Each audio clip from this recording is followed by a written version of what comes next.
membawa para ustadzah dari Maskal Hufad, sahabat-sahabat sekalian. Mereka adalah pengasuh-pengasuh pesantren tahfiz Maskal Hufad yang insya Allah izinkan melalui mereka lahir generasi-generasi Quran berikutnya. Nama saya Litia Nur Aziah, biasa dipanggil Litia. Sekarang diamanahin untuk mengajar santri di Maskanul Hufaz, dan sebelumnya alhamdulillah saya menjalankan pengabdian di Papua selama lebih kurang 1 tahun, dan Masya Allah memang tanpa upgrade diri itu pasti akan lemah, karena di sana hanya memberi tanpa mengisi.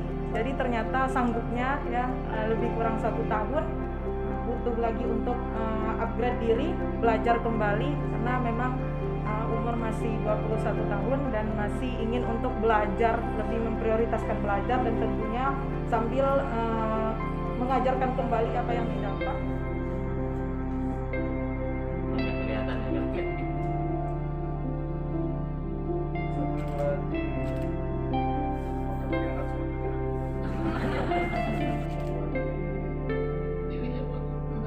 Hai Huda, Saya mengenai dunia.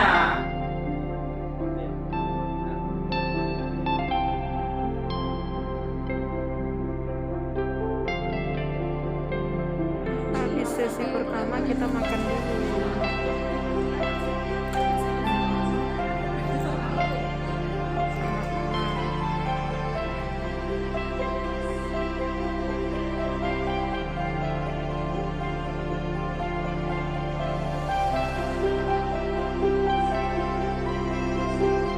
Jadi sekarang kita lanjut lagi sesi kedua ini, habis asar tadi. Setelah ini sekarang masuk materi sih.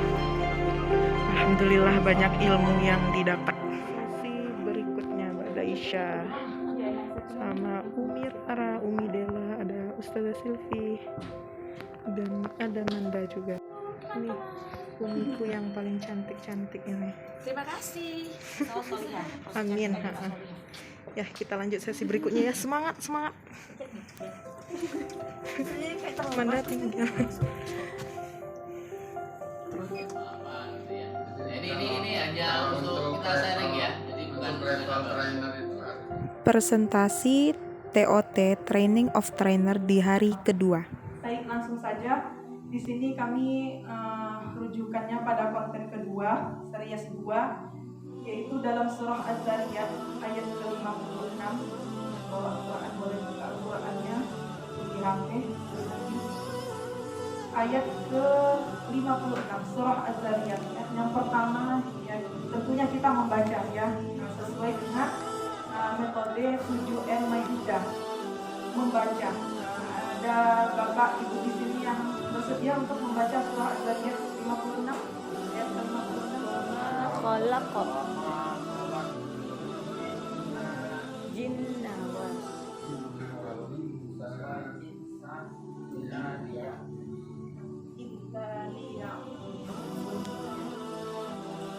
Insyaallah dengan diulang ya tidak akan lupa, karena memang penyakitnya hafalan itu lupa, dan tidak ada obat lupa itu kecuali mengulang ya. Nah, jadi menghafal. Nah, ini kita lihat mushafnya, lihat tulisannya, mana panjang pendeknya, ilmunya ya, makhraj hurufnya. Nah, baru setelah itu kita hafal ya, dengan tanpa melihat mushaf ataupun dengan tanpa mendengar, kita sendiri yang melantunkan ya, itu yang hafalan sesuai dengan ilmu tajwidnya. Bismillahirrahmanirrahim. Wa ma khalaqatul jinna wal insa illa liya'budun. Baik, dalam surah Az-Zariyat ya ayat ke-56, di situ Allah katakan ya, di sini kami ambil konten kedua, apa fungsinya, apa seharusnya kita dalam kehidupan ini, tujuan hidup kita ya. Allah katakan wa ma khalaqatul jinna wal insa illa liya'budun. Nah, ini memang ayat yang sudah lazim kita dengar ya, dan mungkin pun insya Allah kita sudah hafal semuanya. Dan di situ Allah menjelaskan ya, kita memahami ayat tersebut, wa ma khalaqatul jinna wal insa illa liya'budun. Di situ memang ayat yang sangat pendek tapi bermakna dalam ya kalau kita memahami dan kembali mengamalkan dan menghafal ataupun memurojaahnya. Sekarang kita berusaha untuk memahami satu ayat ini ya. Wa ma khalaqtul jinna wal insa illa liya'budun. Wa ma khalaqtul, dan tidaklah khalaqtul jinna wal insa, kami ciptakan jin dan manusia illa liya'budun, illa kecuali liya'budun, hanya untuk beribadah, menyembah kepada Allah. Nah, jadi ini ayat yang singkat ya, tapi makna yang dalam. Wa ma khalaqtul jinna wal insa illa liya'budun, dan tidaklah kami ciptakan jin dan manusia kecuali hanya untuk menyembah kepadaku. Kata Allah Subhanahu wa taala. Semua kita insyaallah sudah memahaminya maknanya. Wa ma, dan tidaklah khalaqtul, kami ciptakan jin wal ins, jin dan manusia illa, melainkan liya'budun, hanya untuk menyembah kepadaku. Sekarang kita berusaha untuk menghayati ataupun mendalami apa maksud dari ayat tersebut. Wa ma khalaqtul jinna wal insa illa liya'budun. Kita diciptakan oleh Allah hanya untuk menyembah kepada Allah, hanya untuk beribadah kepada Allah. Nah, sekarang pertanyaannya, Allah berikan kita kesempatan hidup di muka bumi Allah ini.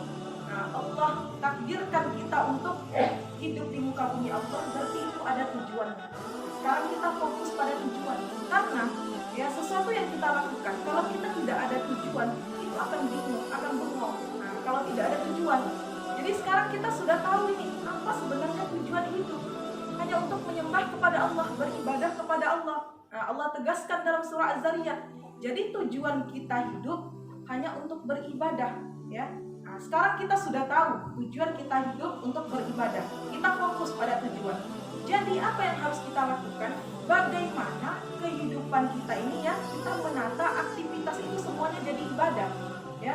Nah, jadi di sini itu ya Allah menegaskan ya, kita jangan salah tafsir ya, beribadah kepada Allah. Jadi kalau hidup hanya untuk ibadah berarti di sejadah aja ya, berdoa aja, sholat terus. Emang begitu maksudnya? Tidak ya. Nah, di sini Allah jelaskan ya, bagaimana kita menata kehidupan kita itu, aktivitas dalam hidup ini menjadi ibadah semuanya. Jadi ya, kalau tujuan kita untuk beribadah, berarti kalau satu detik dalam aktivitas kita tidak menjadi ibadah, berarti kita tidak dianggap hidup.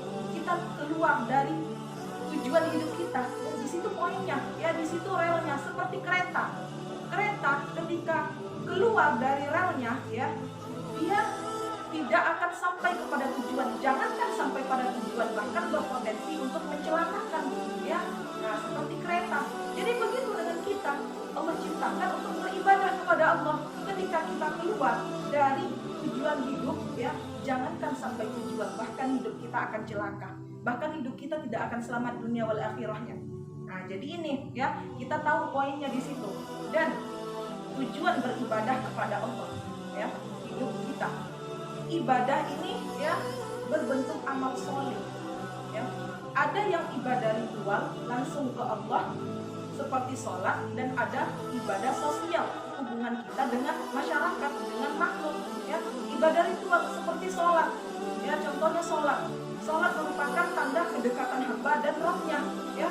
Di sholat itulah kita akan mencari ketenangan hidup ya.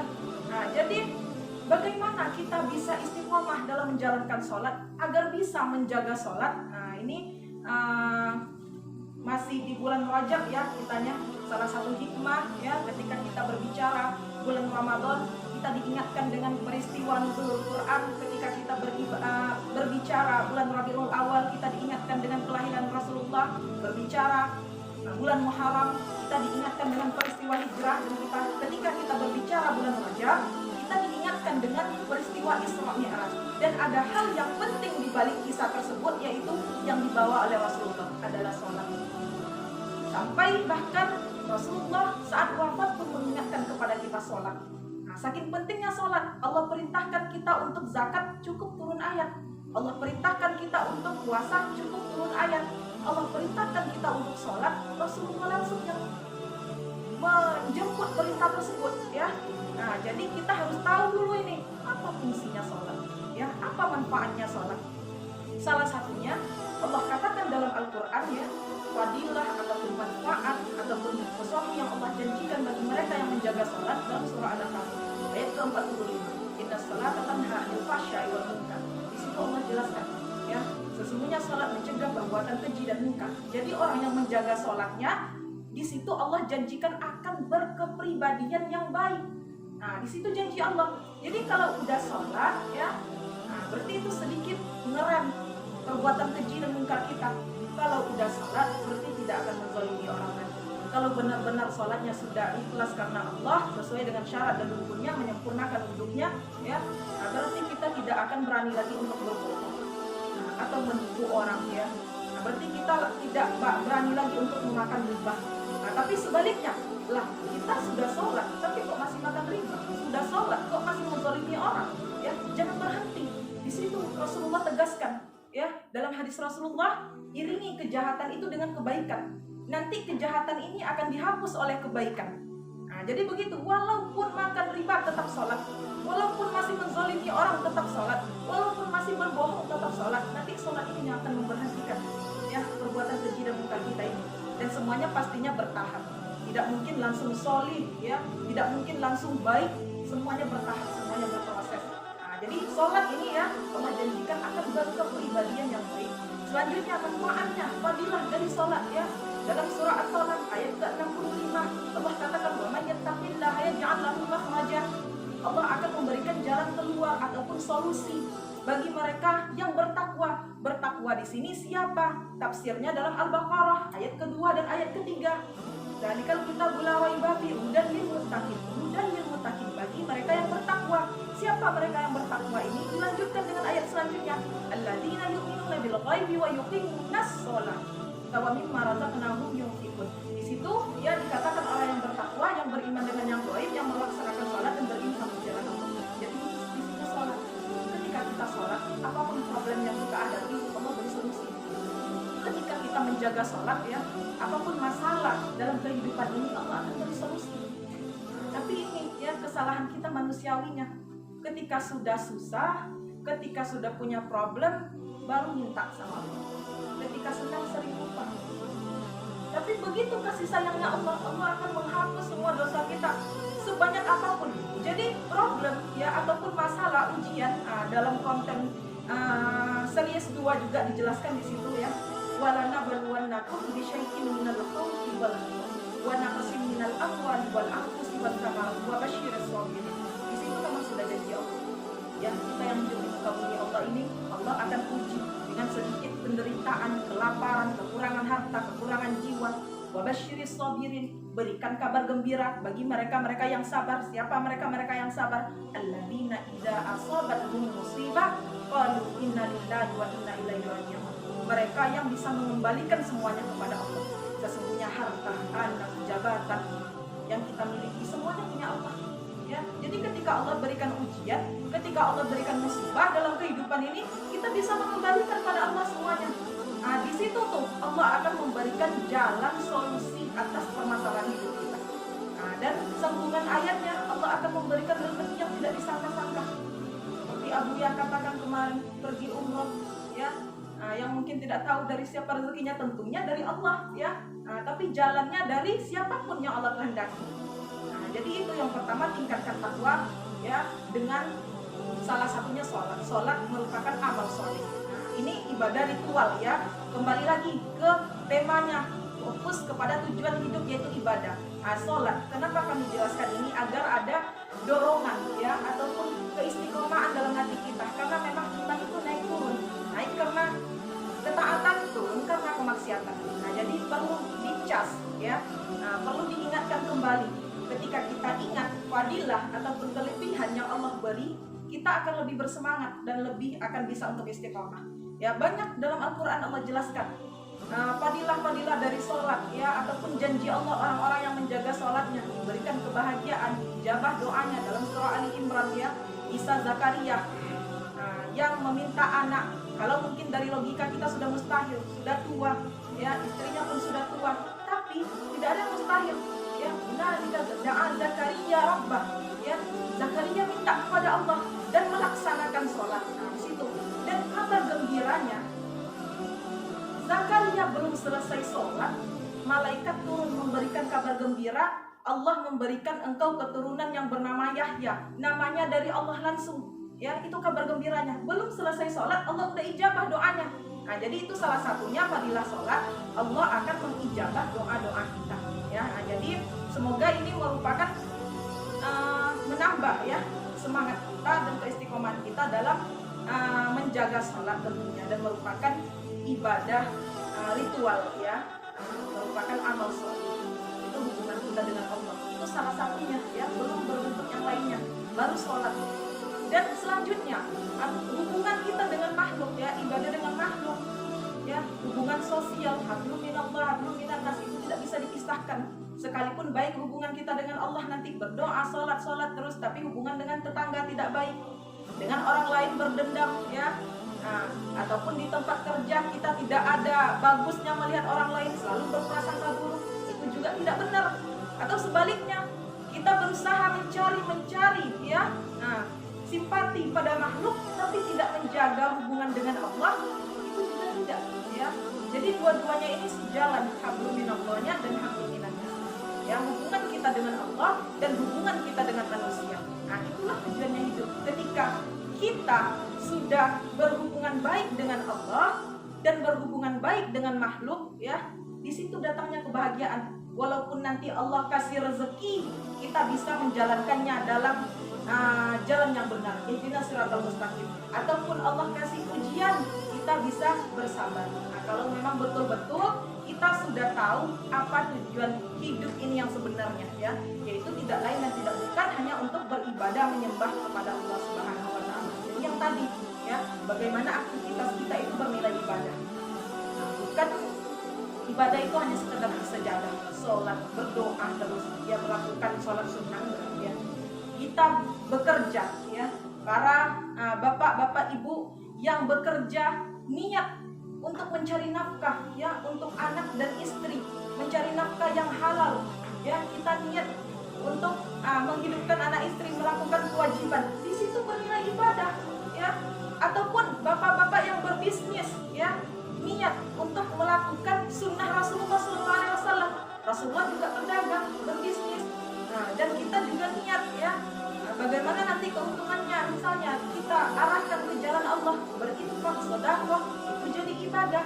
Tidur pun ibadah ya, kita niat tidur, niat nanti untuk bangun malam melaksanakan sholat tahajud. Nah, itu juga bernilai ibadah. Jadi aktivitas kita itu semuanya bagaimana bernilai ibadah. Kalau keluar dari tujuan itu berarti kita tidak dianggap hidup. Di situ poinnya ya.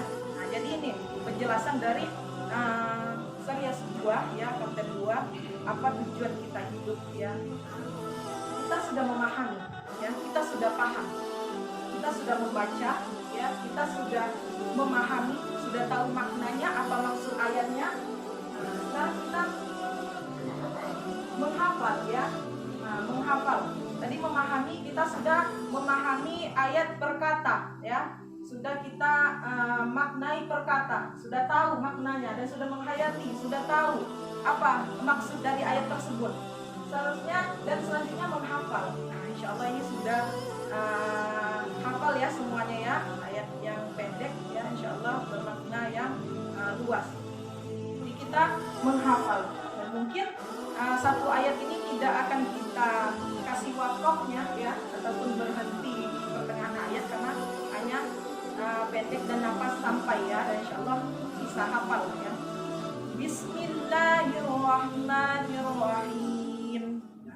Bismillahirrahmanirrahim. Wa ma khalaqatul jinna wal insa illa liya'budun. Wa ma khalaqtul jinna wal insa illa liya'budun. Wa ma khalaqat, di situ ada qalqalah, jadi dipantulkan ya membacanya. Nah, jadi dalam menghafal ya, kita sesuai dengan kaidah ilmu tajwidnya agar hafalan kita benar dan tentunya tidak melenceng dari makna dan arti. Karena ketika sudah salah ya dalam pengucapan huruf, dalam tajwid, itu akan bisa mengalami pada makna. Contohnya ya, qul huwallahu ahad ya, qul dengan qaf ataupun dengan kaf ya itu sangat Berbeda. tipis ya perbedaannya. Kalau dalam dengarnya ya kul kita baca dengan kaf, kul huwallah ya, ataupun dengan qaf kul, dan sebenarnya itu kan dengan qaf ya. Nah, ujung pangkal lidah letak makhraj hurufnya kul huwallahu ahad. Katakan Allah itu satu, kul. Tapi ketika kita membaca dengan kaf ya kul, kalau dalam kedengarannya nggak salah ya, kul huwallahu ahad, dalam makhraj huruf salah akan bisa menyalahi makna. Kul makanlah ya, nah, makanlah Allah itu satu ya. Nauzubillah, jadi itu sudah menyalahi makna. Jadi itu fungsinya kita harus belajar ilmu tajwid ya dan tahu makhraj hurufnya. Nah, jadi itu wa ma khalaqatul jinna wal insa illa liya'budun. Baca bareng-bareng. Wa ma khalaqatul jinna wal insa illa liya'budun. Sa di situ tidak panjang ya. Wa ma khalaqatul jinna wal insa illa liya'budun.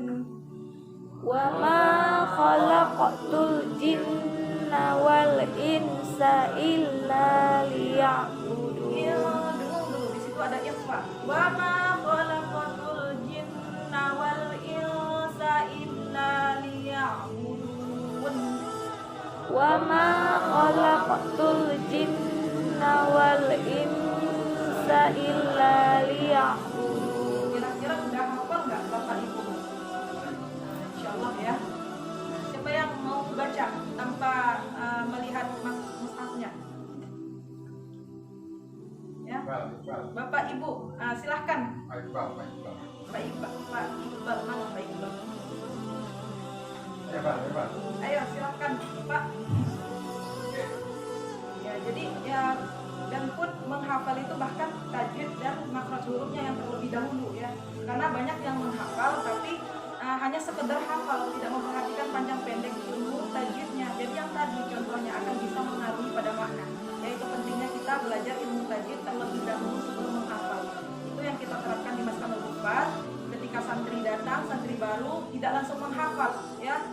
Sebulan itu kita belajar tajwid dulu, membetulkan bacaan dulu ya, baik dalam ilmu tajwid panjang pendek dengungnya dan juga dalam pengucapan hurufnya. Ketika sudah sempurna tajwidnya baru boleh menghafal ya. Karena ketika kita sudah hafal tanpa ilmu tajwid itu akan bengkelnya lebih parah lagi nanti ya, mengulang itu akan lebih susah lagi. Jadi itu pentingnya ilmu tajwid sebelum menghafal ya, harus benar dulu bacaannya dan yang mentalakinya pun harus benar. Agar yang mendengar ya mendapatkan ilmu yang benar ya, jangan sampai kita mewarisi kesalahan. Kita yang mentalaki dalam kesalahan, yang mendengar pun akan nanti seperti itu, akhirnya sampai ke bawahnya mengajarkan yang salah ya.